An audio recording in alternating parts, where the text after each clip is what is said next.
जय श्री ओम नमः सिद्धेभ्यः।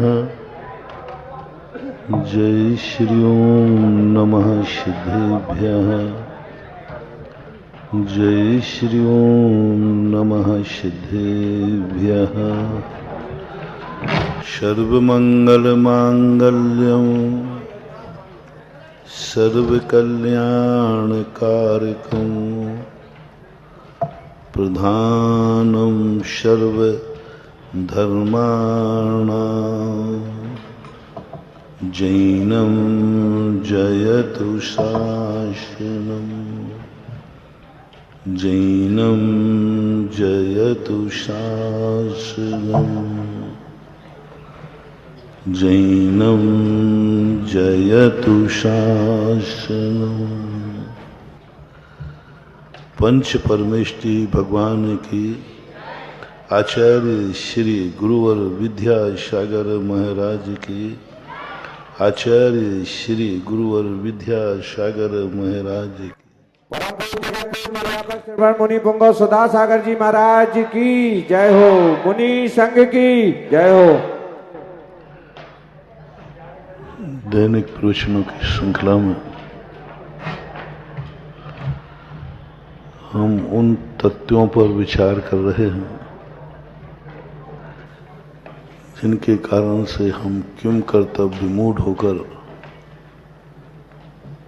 जैसी जिंदगी चाहते हैं वैसी नहीं जी पा रहे। जिंदगी हमारी है पर हम खुद की जिंदगी से संतुष्ट नहीं है। मन हमारा है लेकिन मन मेरे अनुकूल नहीं चल पा रहा। आंखें हमारी हैं, हम जो देखना चाहते वो नहीं देख पा रहे हैं और जो नहीं देखना चाहते हैं वह दिख जाता है। कान हमारे हैं, हम जो सुनना चाहते हैं वो नहीं सुन पा रहे हैं। दिन प्रतिदिन सुबह उठता है व्यक्ति एक चिंता के साथ, पता नहीं आज का दिन कैसा निकलेगा। दिन मुझे निकालना है और हम कोई निर्णय घोषणा नहीं कर पा रहे हैं कि आज का दिन हमारा अच्छा निकलेगा। कैसी विचित्र समस्या में उलझी है यह जिंदगी। दिन मुझे निकालना है और हम निर्णय नहीं कर पा रहे कि आज का दिन कैसा निकलेगा। मन हमारा है, हम निर्णय नहीं कर पा रहे कि मेरा मन क्या सोचेगा। आंखें हमारी हैं, हम निर्णय नहीं कर पा रही हमारी आंखें आज क्या देखेंगे। कान हमारे हैं, हम निर्णय नहीं कर पा रहे हमारे कान क्या सुनेंगे। मुख हमारा है, वाणी हमारी है, हम निर्णय नहीं कर पा रहे कि आज दिन भर में हम क्या बोलेंगे। पैर हमारे हैं, कदम हमें चलना है लेकिन हम निर्णय नहीं कर पा रहे कि आज हमारे कदम किस तरफ उठेंगे। जिंदगी हमारी है, हम टेंशन में है कि आज का दिन हमारा शांति में निकलेगा या नहीं। मैं खुद अपनी जिंदगी में हर व्यक्ति से परेशान है। सुबह उठकर के उसको डर लगता है। 90% लोग सुबह उठ के डरते हैं, पता नहीं आज का दिन कैसा निकलेगा, कैसा निकलेगा, पता नहीं कैसा निकलेगा। फैसला नहीं है। शाम आती है तो सोते समय टेंशन में सोता है, पता नहीं रात कैसे निकलेगी। जितनी खुशी के साथ सो रहा हूं क्या इतनी खुशी के साथ ही सुबह उठ पाऊंगा? एक टेंशन है। बहुत खुशी के साथ सोता है व्यक्ति, हंसते हंसते रोता। कई बार वह सुबह रोते रोते उठता है। और ये कोई छोटे मोटे व्यक्तियों की कहानी नहीं है, ऐसा बड़े बड़े लोगों की जिंदगी में आता है। संसार के सर्वश्रेष्ठ, सर्वशक्तिमान, सर्व पुण्यात्मा, मर्यादा पुरुषोत्तम राम, शाम खुशी से बीत रही थी। श्री राम की अयोध्या शाम को खुशी में झूम रही थी। अयोध्या का एक एक कण पुलकित था। बड़े बड़े ज्योतिषाचार्य वहां मौजूद थे। वशिष्ठ जैसे ज्योतिष को जानने वाले गुरु मौजूद थे। वो भी शाम को ये घोषणा नहीं कर पाए कि जो आज शाम को खुशी है, यह खुशी सुबह रह पाएगी या नहीं। आज जो घोषणा हुई है कि कल राजगद्दी पर मर्यादा पुरुषोत्तम राम बैठेंगे, पर कोई घोषणा नहीं कर पा रहा है कि बैठ पाएंगे या नहीं बैठ पाएंगे। इतनी बड़ी महाशक्ति, दशरथ जैसा बहुत बड़ा विद्वान, वशिष्ठ जैसे महान गुरु, क्या हो गया इस दुनिया को? कैसी है ये दुनिया? दशरथ कहते हैं वशिष्ठ जी से, वशिष्ठ जी आपने तो कहा था कि ऐसा मुहूर्त आज तक 100 सालों में नहीं आया है। 100 सालों में नहीं आया। मैंने कहा था कि हमारे 2 बेटे ननिहाल गए हुए हैं। उन भरत शत्रुघ्न का ननिहाल पंजाब में था, अयोध्या से थोड़ी दूर है। तो आपने कहा था कि आप बेटों का मोह न करें, ऐसा मुहूर्त फिर मिलने वाला नहीं है। तब वशिष्ठ जी कहते हैं, राजन मैंने तो कागज को बांचा था, किस्मत को नहीं बांचा था। कागज हो तो सब कोई बांचे, कर्म न बांचा जाए। राजन मैंने तो कागज बांचा था, कागज में तो आज भी वही लिखा है, पंचांग में तो आज भी वही लिखा है, लेकिन मैंने किस्मत नहीं बांची है और मैं बांच भी नहीं सकता। गजब की बात है महानुभाव। चौथा काल, राम राज्य, और जहां राम का जन्म हुआ वो स्वयं राम नहीं जान पा रहे हैं कि शाम की खुशी इस सुबह तक रह पाएगी या नहीं रह पाएगी। घोषणा नहीं कर पा रहे। जब वे महान आत्माएं घोषणा नहीं कर पाते हैं, हम और आप तो किस खेत की मूली हैं। महानुभाव, बहुत कठिन है इस दुनिया में जीना, बहुत कठिन है। एक सेकंड की बात हम नहीं कह सकते कि एक सेकंड बाद मेरी जिंदगी में क्या घटित होने वाला है, कैसी हो गई ये दुनिया, कैसा क्या कर डाला है ऐसा आत्मा ने, जो एक क्षण एक सेकंड बाद की भी हमें एहसास नहीं हो रहा है।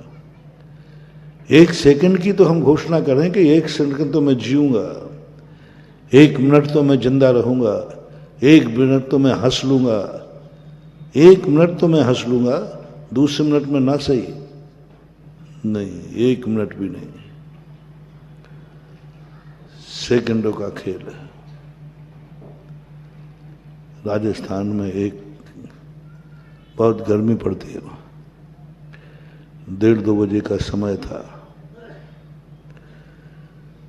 कलेक्टर थे, एसी में बैठे हैं। उस समय लाल बत्ती चलती थी, एसी में बैठे हैं, आराम से कलेक्टर दिखा देते। 1 सेकंड हुआ, गाड़ी की टक्कर हुई, गाड़ी का गेट खुला, गेट से बाहर कलेक्टर उछल करके गिरे, 48 टेम्परेचर पर बालू में पड़े तड़प रहे हैं, कोई भी उठाने वाला नहीं। ड्राइवर की वही हालत है, गॉड की भी वही हालत है, कोई किसी को उठाने को तैयार नहीं। 1 सेकंड पहले कहाँ थे? एसी में, और दूसरे सेकंड में 48 टेम्परेचर पर आध घंटे लगभग बालू रेत में पड़े रहे।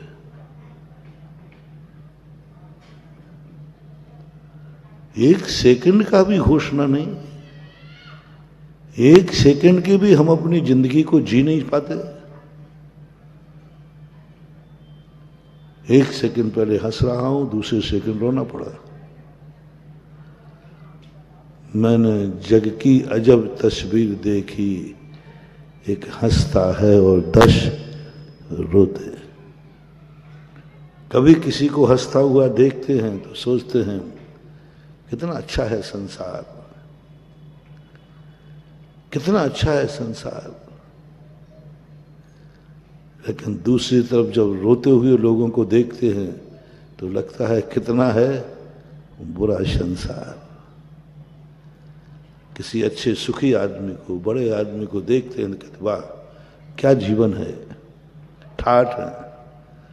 और थोड़ी से मुड़ करके देखो, पीछे व्यक्ति एक एक दाने को तरस रहा है, दुखी है, परेशान है।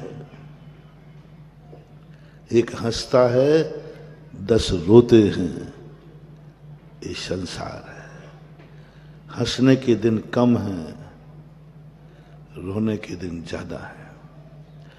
शांति के दिन कम हैं, अशांति के ज्यादा हैं। टेंशन, और कोई टेंशन नहीं है तो मान लो कोई व्यक्ति सुखी है, उससे पूछो भाई कोई बात की कमी, बोले नहीं सब ठीक है। फिर टेंशन में क्यों हो? कहीं ये सुख चला ना जाए, यही टेंशन। जो जिंदगी में आज सुख मिला है कहीं ये चला नहीं जाए, दुखी है। जो परिवार मिला है कहीं मिट ना जाए, ये जिंदगी मिली है कहीं टूट ना जाए, एक टेंशन। धन कमाने से ज्यादा धन की सुरक्षा करने का टेंशन। तुम समझते हैं कि गरीब ही दुखी होता है, मैंने अमीरों को ज्यादा दुखी देखा, सबसे ज्यादा। किसी के पास 1 किलो सोना हो और एक के पास कुछ नहीं है, वो ट्रेन में अपने सीट पे चद्दर बिछाएगा, सो जाएगा, और जिसके पास 1 किलो सोना है वो सो ही नहीं सकता, सो नहीं सकता। 1 किलो सोने को कवन कह रहे बहुत बड़ा आदमी, उसने नींद हराम कर दी। लगता है कुछ ऐसा। मैंने कहा था ना एक दिन, संसार का सबसे बड़ा अमीर देश है अमेरिका। आप लोग अमेरिका की बड़ी प्रशंसा करते हैं।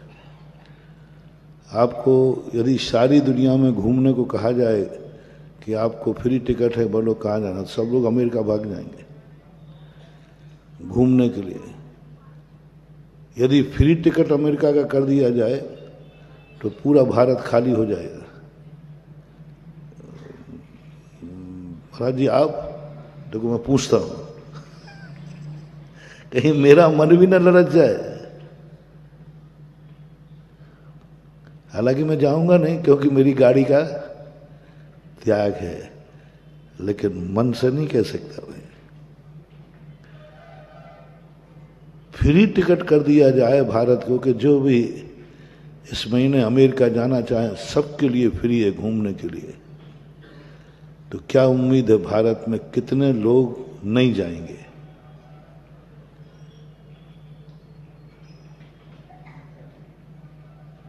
आप लोगों का तो है ही। अब ऊपर से झूठ मत बोलना। हमारे प्यारे बच्चे लोग सिरोन विद्यालय से आए हैं ना बच्चे, यदि सिरोन विद्यालय को कहा जाए कि अमेरिका फ्री में घूमने मिल रहा है तो बच्चों बोलो क्या करोगे? अरे महाराज जी मजा आ जाएगा, आप घुमा दो। मास्टर लोग भी कहेंगे महाराज जी हम छुट्टी कर देंगे, कोई बात नहीं, आप तो छुट्टी कर लेंगे, कोई बात नहीं, फ्री में अमेरिका घूमने मिल रहा है। आकर्षण, आकर्षण, इतना आकर्षण कि हम भारत को खाली कर देंगे क्योंकि मिल रहा है। यानी हम अमेरिका जाना चाहते इसलिए नहीं जा पा रहे हैं क्योंकि टिकट का पैसा नहीं है। फ्री कर दिया तो क्या हो गया? सबने मन बना लिया। लेकिन वहां की हालत देखो क्या है। इतना बड़ा देश का, विश्व का राष्ट्राध्यक्ष क्लिंटन भारत में जब घूमने आया, 5 दिन की यात्रा पर था, 7 प्लेन में सामान आया था उसका। भारत को देख करके क्या कह के गया, अमेरिका में रहने के लिए दुनिया तरस रही है। और उसने भारत की भूमि पर एक कहा कि यदि दुनिया में कोई गॉड है, मैं प्रार्थना करना चाहूंगा मेरा अगला जन्म भारत में हो।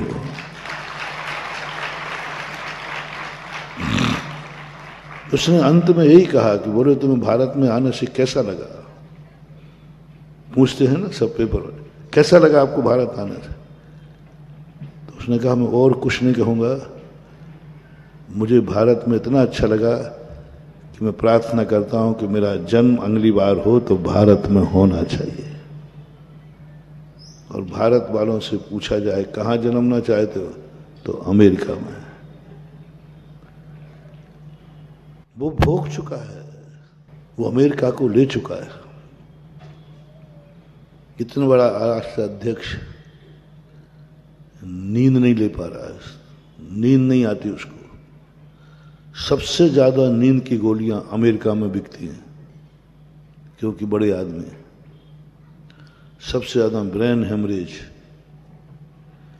सबसे ज्यादा हार्ट अटैक, संसार की जितनी बीमारियां हैं सबसे ज्यादा बीमारी अमेरिका में होती है। कोरोना सबसे ज्यादा कहां फैला, भारत में कि अमेरिका में? अमेरिका में। क्यों? बड़ा आदमी है। सबसे ज्यादा परसेंटेज मानो तो भारत में कोरोना से कोई ज्यादा नुकसान नहीं हुआ। अमेरिका का देखो लाखों करोड़ लाखों पे संख्या पहुंच गई, इतना धनवान होकर के। तो हमें लगता है कि वो सुखी है, हमारा आकर्षण बनता है, लेकिन वो सुखी नहीं है, वो कुछ और से दुखी हो जाता है।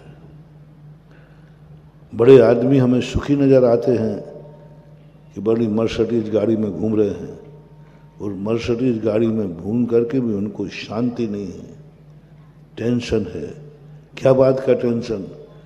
कहीं ये सब खत्म ना हो जाए।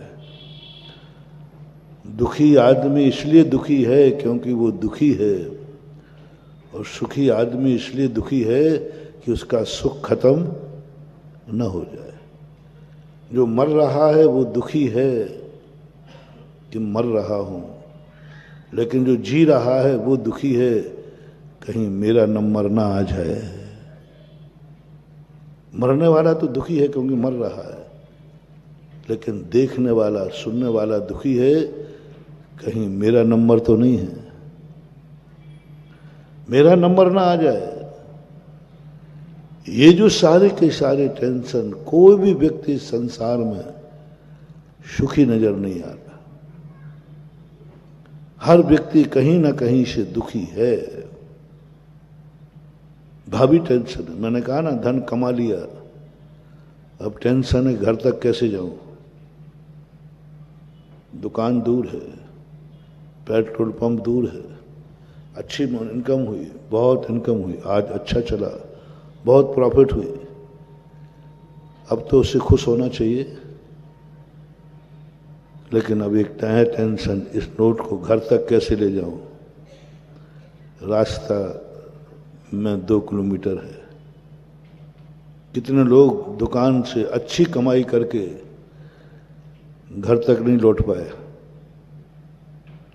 रास्ते में ही कुछ हो गया। कुछ भी हो सकता है, कमा करके खा नहीं पाए। ऐसे ऐसे लोग हैं जो भोजन बना तो लिया लेकिन खा नहीं पाए। इन सारी जिंदगी के सबके बीच में हमें कुछ सोचना है कि ऐसा क्यों हो रहा है, क्या भूल हुई है हमसे, क्या गलती हुई है हमसे। उसको अपन समझने का प्रयास कर रहे हैं विगत दिनों से।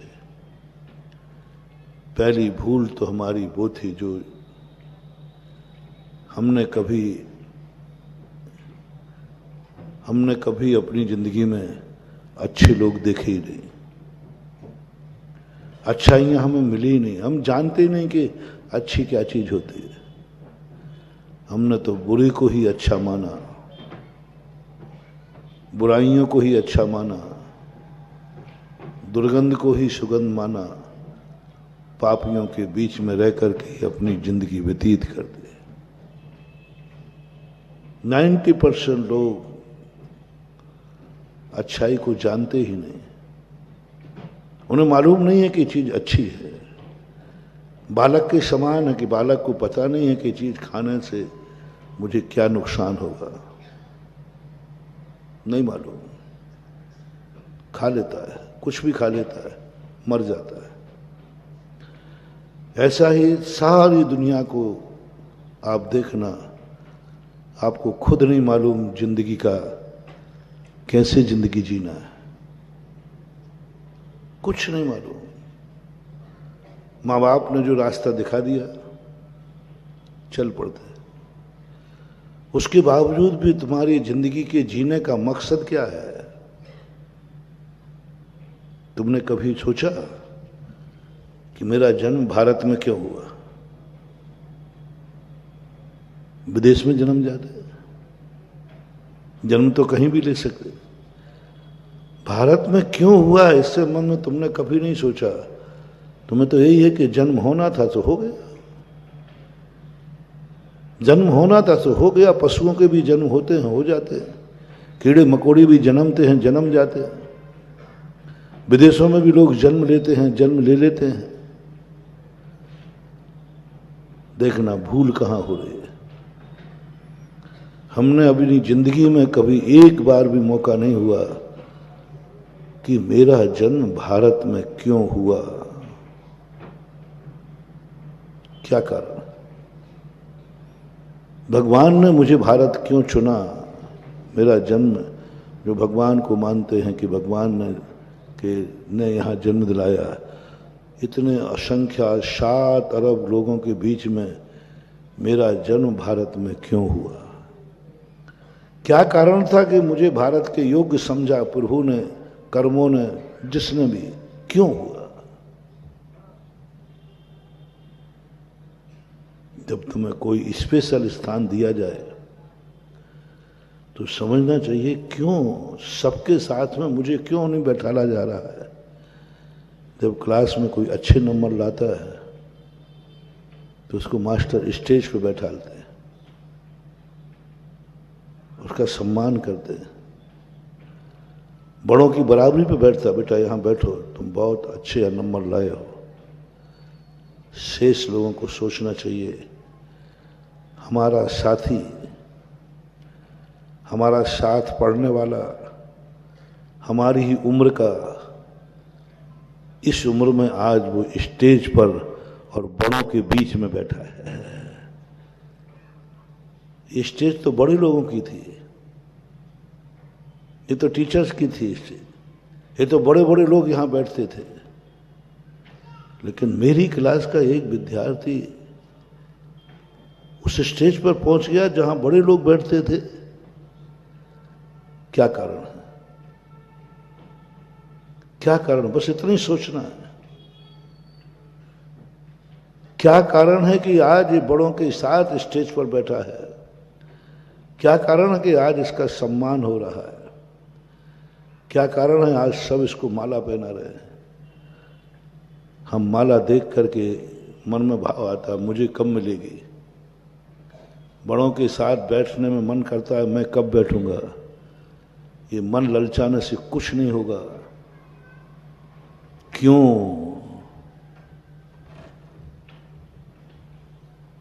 देश के एक राष्ट्रपति हुए हैं KR नारायण।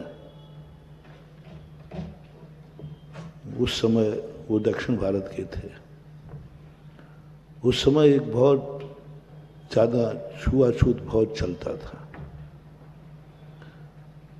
वो क्लास में भी नहीं बैठ सकते थे। उनको बैठने की टाट पट्टी भी नहीं थी। अब तो बहुत अच्छा युग आ गया, इतना तो भेदभाव नहीं है। एक नीम का पेड़ था, उस पेड़ के नीचे धूल में क्लास के बाहर से सुन सकते थे, बस क्लास में भी नहीं बैठने दिया उनको। वहां सुन सकते थे, आवाज आती थी टीचर की। टीचर तो क्लास में पढ़ाता था और वो प्रतिदिन आकर के पेड़ के नीचे बैठ जाते। जो खिड़की में से सुनाई पड़ता था वो सुन लेते थे। बालक थे, बहुत छोटी उम्र थी। सोचते थे कि मैं भी बालक हूं और ये भी बालक है, मैं अंदर क्यों नहीं बैठ सकता, मैं क्यों नहीं जा सकता, मुझे टाट पट्टी क्यों नहीं दी जाती। वो अपनी माँ से बार बार कहते थे माँ ऐसा क्यों। माँ समझाती थी बेटा अपन लोगों की ऐसा स्थिति है, ऐसी स्थिति है, ये है वो है, XYZ जैसे माँ समझाती है, समझा देते थे। बेटे ने एक दिन एक बच्चे को, जो क्लास में बैठता था, 15 अगस्त का समय था, एक बच्चे 2-3 बच्चे थे, उनको टीचर ने ऊपर बुलाया और अपने बाजू में बैठा लाया। उसने कहा कि ये क्या मामला है। एक क्लास में पढ़ने वाला बच्चा जब मास्टर की बराबरी पे बैठ सकता है तो मैं एक दिन क्लास में क्यों नहीं बैठ सकता। मैं क्यों नहीं बैठ सकता जब वो बैठ सकता है। और बालक ने ईर्ष्या नहीं की, क्यों बैठ रहा हूं ये नहीं कहा। उसने कारण पूछा, कारण जाना गौरी, क्या कारण है। बोले ये स्कूल में टॉप आया है अच्छे नंबरों से। इस बालक ने बहुत अच्छे नंबर पाए। अच्छा पढ़ने से, अच्छे नंबर पाने से छोटा बालक भी बड़ों की बराबरी पे बैठ जाता है। अब बालक तो जितनी बुद्धि थी उसने लगा ली बुद्धि, पढ़ाई कर, पढ़ाई तो मेरे हाथ में, देखना कैसे जिंदगी संभलती है, कैसे अपनी जिंदगी उज्जवल बनती है। तुम जिंदगी भर ईर्ष्या करके मर जाओ, मैं कब ऊपर पहुंचूंगा, मेरा सम्मान कब होगा, मैं बड़ों की बराबरी पे कब बैठूंगा, मैं भगवान कब बनूंगा, मैं अमीर कब बनूंगा। इसमें जलन जलन में सारे लोग मर रहे हैं। सब तरफ लगा लेना महानुभाव। तो एक छोटा सा उदाहरण दे रहा हूं। आज बच्चे बैठे हैं, बच्चों की भाषा में बोल रहा हूं। सब बच्चों को भी ये बातें याद रखना है। हर चीज में बड़ा आदमी देखते ही हम ईर्ष्या से जल जाते हैं, मैं कब बड़ा बनूंगा। और कई बार तो भगवान को भी बड़ा भला कह देते हैं, हे भगवान तूने बनाई ये दुनिया, इसको बड़ा बना दिया, मुझे गरीब बना दिया। ये दुनिया बहुत बेकार है, भगवान को भी निपटा देती है।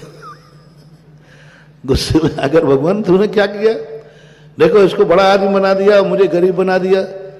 काय का भगवान है, तू भी पक्षपात करता है, इतना पक्षपात करता है। देखो वो व्यक्ति कितना सब तरफ से सुखी है और मेरे पास खाने को नहीं है। वो कह रहा है इतने में से मैं क्या खाऊं, और मैं कह रहा हूं कि मेरे पास कुछ है ही नहीं, अब क्या खाऊं। ऐसे लोग हैं। ये सब ईर्ष्या और कसाय से भर जाते हैं, भगवान को भी कोस देते हैं। जो मूर्ख बच्चे हैं वो कोसते हैं। ये मास्टर लोग पक्षपात करते हैं, देखो, मेरे एक साथी को ऊपर उठा के ले गए और अपनी बराबरी पे कुर्सी पे बैठा दिया और माला पहना रहे हैं, और मैं भी तो इसी का दोस्त हूं, मुझे क्यों नहीं बैठा रहा? अज्ञानी व्यक्ति पक्षपात का आरोप लगा देगा मास्टर पर, जैसे आप लोग लगाते हो भगवान पर। बालक लगा देगा कि मेरे साथ में पढ़ने वाला मेरे दोस्त को ये ऊपर बैठाल रहे हो, मुझे क्यों नहीं बैठाल रहे? मैं भी कब बैठूंगा? बस ये दो बातें आएंगी, मुझे क्यों नहीं बैठाला और मैं कब बैठूंगा। इन बालकों की बात तो तुम्हें समझ में आ गई कि उसका कहना गलत है। तुम बड़े बालकों को भी निपटा दो। तुम्हारे पास जो वस्तु चाहिए है वो तुम्हारे पास नहीं है, आप जलते हो, भगवान को कोसते हो। भगवान तूने पक्षपात किया है, मुझे गरीब बनाया, इसको अमीर बनाया, तेरे लिए ठीक नहीं है, सबको बराबर बनाना चाहिए था। या तो सबको गरीब बना देता है या अमीर बना देता है। ये क्यों पक्षपात हुआ? 99% लोग अपने से आगे चलने वाले से जलते हैं, ईर्ष्या करते हैं, दुनिया को कोसेंगे और कोसते कोसते थक जाएंगे तो अमीर आदमी को लूटेंगे, बददुआ देंगे, बर्बाद हो जाए, इसका नाश हो जाए, क्योंकि ये मेरे से आगे क्यों निकल रहा है। 3 बातें प्रकट हुई। पहली बात, अपने से अधिक सुखी को देखकर तुम्हें ईर्ष्या जागेगी। दूसरी बात, आप भगवान को कोसोगे जो सृष्टि को बनाने वाला है। तीसरी बात, उसी सेठ को लूटने का भाव करोगे, मिटाने का भाव करोगे। ये सुखी क्यों है? मिटा दो इसको, बर्बाद कर दो, इसको लूट लो, इसको रुला दो।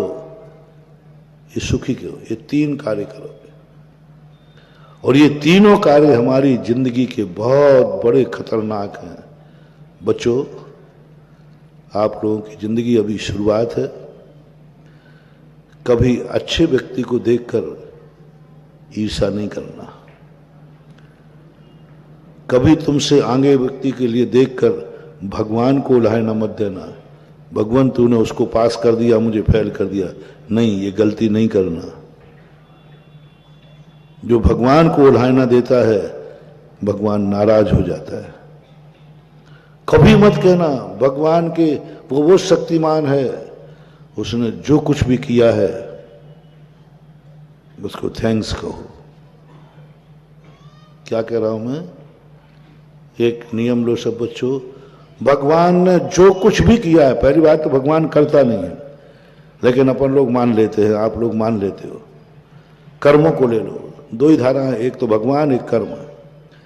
पहला नियम ले लो, भगवान ने जो कुछ भी किया है अच्छा किया है। बोलो बोलो बच्चों, भगवान ने जो कुछ किया है, जोर से बोलो ना। अब इसमें ये शामिल हो गया, भगवान ने तुझे गरीब बनाया है, बोलो, हिम्मत है तो बोलो ना। हाँ, धीरे से आवाज आई ना। करो, साहस करो, बहुत बड़ी शक्ति दे रहा हूं मैं, एक बार कह के देखना। भगवान ने जो कुछ भी किया है, तुझे गरीब बनाया है, तुझे सिरोनी स्कूल में पढ़ने को भेजा है, ललितपुर नहीं भेजा है ना, बहुत अच्छे स्कूल में नहीं भेजा, गांव में भेजा। गांव में रह रहे हो, झोपड़ी में रह रहे हो, तुम्हारे माता पिता मजदूरी कर रहे हैं, मजदूरी कर रहे हैं, मजदूरी करके भी अच्छे ढंग से तुम्हारी फीस भी नहीं दे पा रहे। कितने बच्चे हैं जो इनमें होनहार हैं और बहुत अच्छे स्कूल में पढ़ना चाहते हैं और टॉपर बनेंगे, लेकिन क्यों नहीं पढ़ पा रहे? पैसा नहीं, फीस नहीं, व्यवस्था नहीं है, व्यवस्था नहीं है। इतने बच्चे टैलेंट हैं इनमें जो बहुत ऊंचाइयां पा सकते हैं, बहुत ऊंचाइयां, लेकिन साधन नहीं है। परिवार के लोग समर्थ नहीं है, अनुकूलता नहीं। सब बच्चों को अपने अपने घर की स्थिति पता है, नहीं तो तुम शिरोन के स्कूल में नहीं पढ़ते, आज ललितपुर तो क्या बॉम्बे के स्कूल में पढ़ते यदि तुम समर्थ होते। कितने सेठों के बच्चे ललितपुर के अमेरिका में पढ़ रहे हैं, कितने बच्चे हैं यहाँ के ललितपुर के जो बॉम्बे, पूना, बेंगलोर में पढ़ रहे हैं, क्योंकि वो समर्थ हैं। तुमसे कमजोर हैं वो पढ़ने में, इतनी अच्छी पढ़ाई नहीं कर रहे, इतने कमजोर हैं, फिर भी उनका पुण्य है कि वो अमेरिका में पढ़ रहे हैं। तुम अच्छे पढ़ने वाले हो, फिर भी तुम शिरोन से बाहर नहीं निकल पा रहे हो। परिस्थितियां ऐसी हैं, करें क्या। और कई बालक तो ऐसे होंगे तुम्हारे गांव में जो शिरोन के स्कूल तक भी नहीं पढ़ते होंगे। होंगे कि नहीं मास्टर साहब? हैं जो शिरोन के स्कूल तक भी नहीं आ पाते, नहीं आ पाते। पिताजी कहता बेटा कहाँ जा रहा है? हमारे पास तेरी एक किताब खरीदने की ताकत नहीं है, स्कूल तक भेजने की ताकत नहीं। कितने लोग बिना पढ़े लिखे रह जाते, कोई एक आध दो क्लास पढ़ लेते रह जाते। मानो भगवान को दोष मत देना, उलाहना मत देना, कभी भूल करके मत देना। कभी भूल करके कैसी भी परिस्थिति आ जाए, सब कुछ उजड़ जाए, परिवार मर जाए, स्वयं मर जाए, स्वयं दुख का पहाड़ टूट पड़े, कभी भगवान को उलाहना मत देना। प्रभु तू ये क्या कर रहा है? प्रभु तू ये क्या कर रहा है? भगवान ये क्या हो रहा है मेरी जिंदगी में? दिन प्रतिदिन दुखी दुखी होते जा रहे हैं। जिस चीज में हाथ डालो वो सब नुकसान कर रहा है। सोना छूते माटी हो रहा है। जो कुछ भी खाता हूं सब नुकसान करता है। सब तरफ से दुखी हूं। बस एक ध्यान रखना, और तो मैं तुमसे कुछ नहीं कहूंगा कि तुम भगवान की भक्ति करना, तुम प्रसाद लेकर मंदिर पहुंच जाना, नहीं नहीं, ये नहीं कहूंगा। बस इतना कहना है, कैसी भी परिस्थिति आ जाए हमें भगवान को और धर्म को दोष नहीं देना, उलाहना नहीं देना भगवान को। पहली बात तो भगवान को नहीं कोसना। दूसरी बात है, ये पापी लोग तो कितना पाप करते हैं फिर भी सुखी हैं। भगवान मैं तुम्हारा नाम लेता हूं, धर्मात्मा हूं, मेरे में कोई बुराई नहीं है, सुबह शाम तेरा भक्ति करता हूं, फिर भी मैं दुखी हूं। मैं धर्म कर रहा हूं, धर्मात्मा हूं, मेरे मन में, मेरे परिवार में कोई बुराई नहीं है, फिर भी मैं दुखी हूं। अक्सर कर लोगों को देखना, एक ही शिकायत, महाराज जी धर्म करने वाले दुखी क्यों होते हैं? और जो पापी होते हैं, धर्म नहीं करते हैं, बेसुखी होते हैं। उनके खूब धन दौलत, जो ईमानदारी से कमाए तो खाने के लाले हैं, और जो बेईमानी से कमाए है ना, ये सब की भावना होते हैं। बंधु धर्म को मत कोसना, भगवान को मत कोसना, और उसको पक्षपाती मत कहना। और इसके सब देखने में आता है। तो मैंने कहा कोई आज की परंपरा नहीं है। महाराज कलयुग में क्या हो रहा है? जो बेईमान है, जो गलत कार्य करते हैं, वे खूब सुखी होते, उनके पास धन दौलत होती है। और जो ईमानदार है, सही ढंग से जीते हैं, वे गरीब होते हैं, दुखी होते हैं। मैंने कहा आज की परंपरा नहीं है। चौथे काल में भी यही था। सोने की लंका रावण के पास थी कि श्री राम के पास? बोलो ना, काल कौन सा था? चौथा काल। उनके पास लंका सोने की। रावण शक्तिशाली था, बहुत शक्तिशाली था, और पापी था, अधर्मी था। और हमारे राम धर्मात्मा थे, मर्यादा पुरुषोत्तम थे। लेकिन कितने दुख उठाए, कितने दुख उठाए, देख कल्पना करो। और रावण ने कितने सुख उठाए, देखो। पापी सुखी हो रहा है, शक्तिमान है, और धर्मात्मा दुखी हो रहा है। उन धर्मात्मा का दुख देख करके इस सारे जगत में राम जैसा धर्मात्मा नहीं और इस सारे जगत में राम जैसा कोई दुखी नहीं। सबसे बड़े धर्मात्मा माने जाते हैं राम, सबसे बड़े।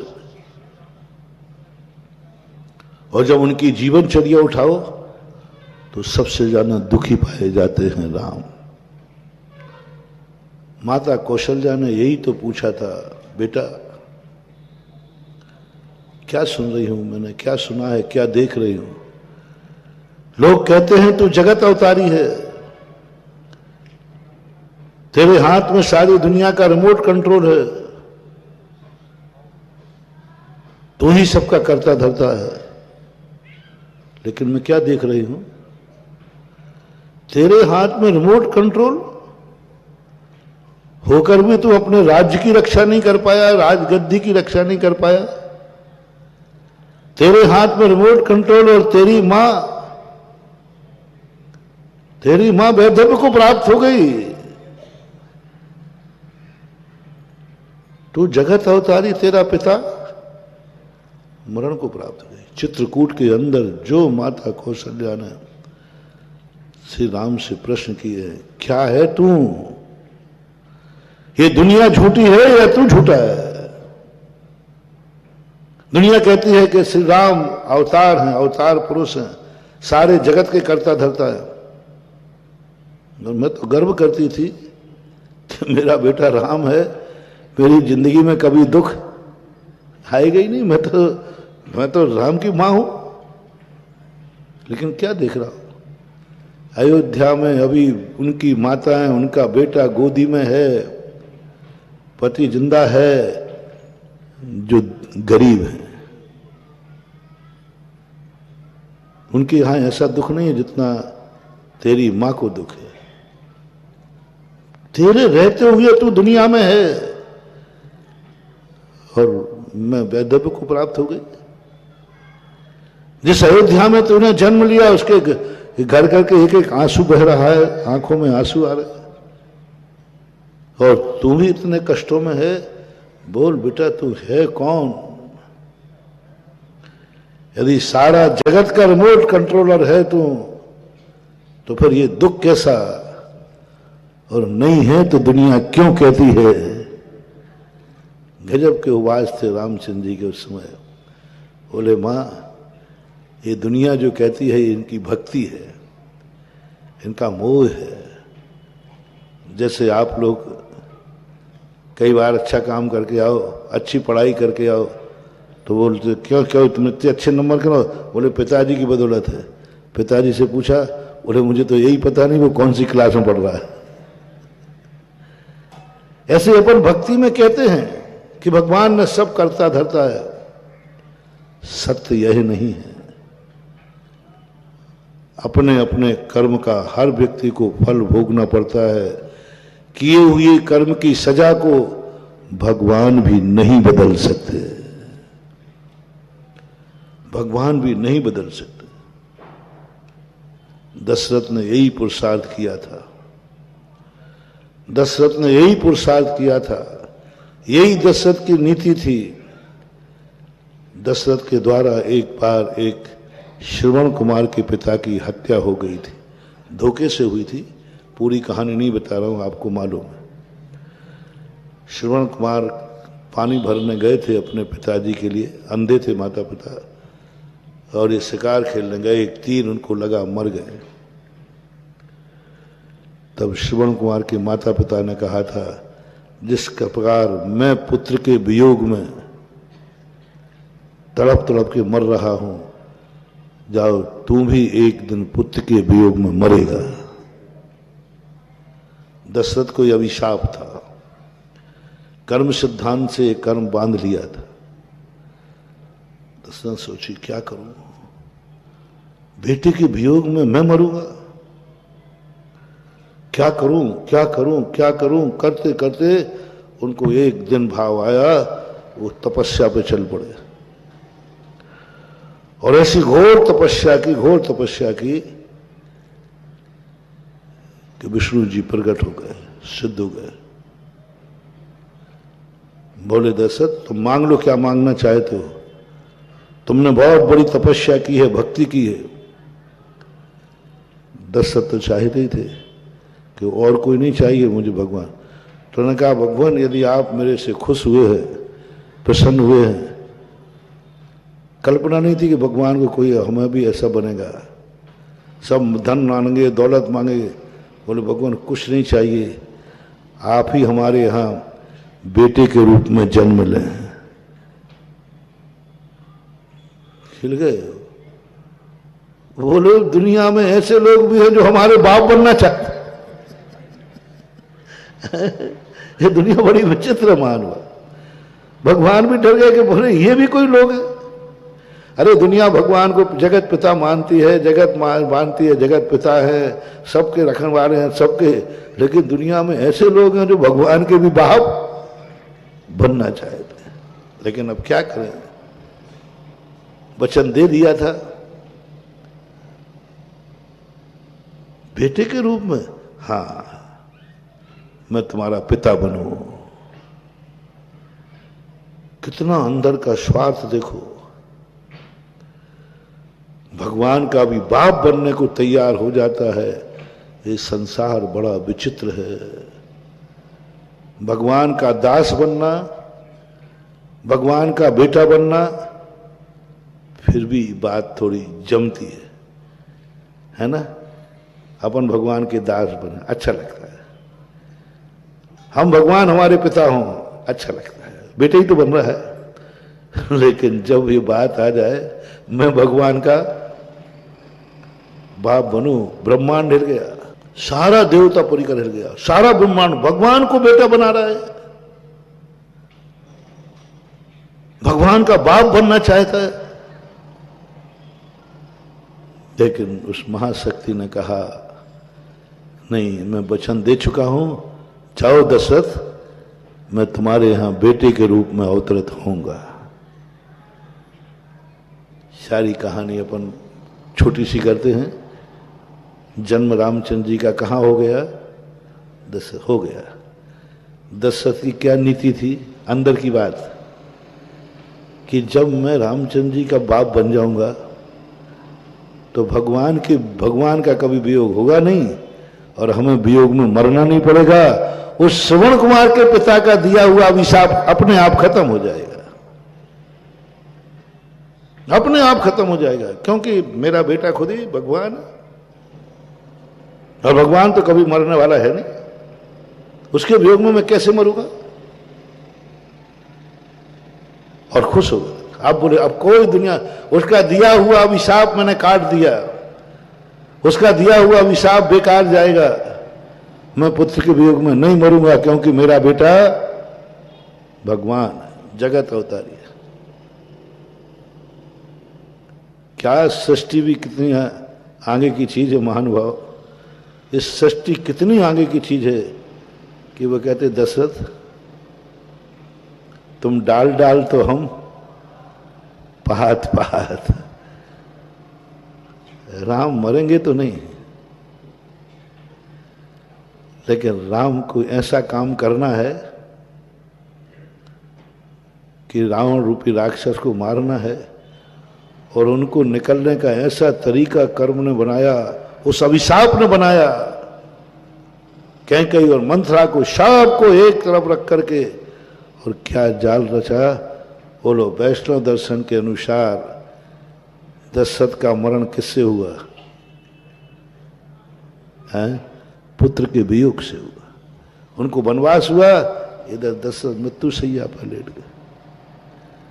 ये कहानी रामचंद्र जी ने बताई माता कौशल्या को। मां, पिताजी ने सोचा था कि मेरे बेटा बनाने से अपना किया हुआ अपराध क्षमा हो जाएगा, लेकिन किया हुआ अपराध इतना जबरदस्त होता है कि भगवान भी उसे नहीं काट सकते, उनको भोगना ही पड़ेगा। मैं तो आपको बता रहा हूं, आपके टीचर भी आपको 2-5 मिनट का उपदेश देते होंगे, आपके परिवार भी देते होंगे, उनके लिए तो कोई देने वाला नहीं था। स्वयं अपने अंदर से जगाया। ऐसा टैलेंट जगाओ, ऐसा टैलेंट जगाओ, भगवान से भी हमें कुछ न कहना पड़े, भगवान ही पूछने आ जाए क्या चाहते हो बेटा। अभी आप भगवान के भगवान मुझे दो मुझे दो, नहीं, ऐसी योग्यता हासिल करो, ऐसा अच्छा कार्य करो कि भगवान भी आगे कहे बेटा मैं तेरे से खुश हूं, मांग ले क्या मांगना है। खुद ही को कर बुलंद इतना, खुद ही को कर बुलंद इतना कि खुदा बंदे से पूछे कि तेरी रजा क्या है। बस ये सूत्र मैं आपको देता हूं। भगवान के पास भी दरकार मत करो एक दिन मैं इतना अच्छा आदमी बनूंगा कि भगवान भी मेरे पास आके कहेगा बेटा तू इस धूल में बैठने लायक नहीं है, चल ऊपर। एक दिन गुरुजी आके कहेंगे कि तुम नीम के पेड़ के नीचे नहीं, 15 अगस्त में तू आज स्टेज पर बैठेगा क्योंकि तूने क्लास में टॉप किया है। इसलिए ये चीजें अपन को ये देखना है कि कोई व्यक्ति हमसे आगे जा रहा है तो ईर्ष्या नहीं करना, उसको पीछे लाने का भाव नहीं करना, उसको गिराने का भाव नहीं करना।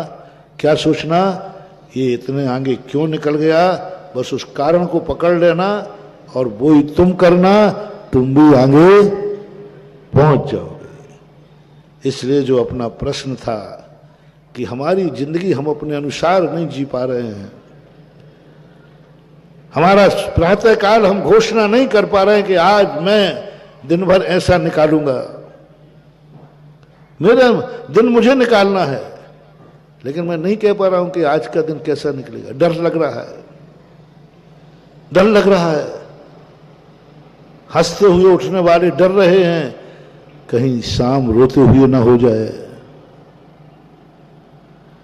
सोते समय डर लग रहा है कहीं सुबह मैं खुशी से उठ पाऊंगा या नहीं। तुम संसार को बदलना चाहते हो, भगवान ऐसा करो ना कि संसार में जो सुबह हंस के उठाया शाम भी उसकी खुशी खुशी होगी, जो खुशी खुशी सोया है सुबह भी खुशी खुशी उठेगा। आप इस सृष्टि को बदल दो, नहीं बदल पाए। मैंने कहा ना इतनी बड़ी महाशक्तियां भी नहीं बदल पाई कि जब शाम को खुशी है तो सुबह भी खुशी होगी, शाम को खुशी है तो सुबह भी खुशी होगी, शाम को जब अयोध्या में खुशहाली है तो सुबह भी होगी। तो महाशक्तियां नहीं बदल पाई सतयुग में, तो कल युग में तो तुम कामना मत करना कि शाम की खुशी सुबह तक रह जाए और सुबह की खुशी शाम तक रह जाए। एक मिनट और सेकंड की भी खुशी नहीं रह सकती, एक सेकंड में भी सुखी दुख में बदल सकता है।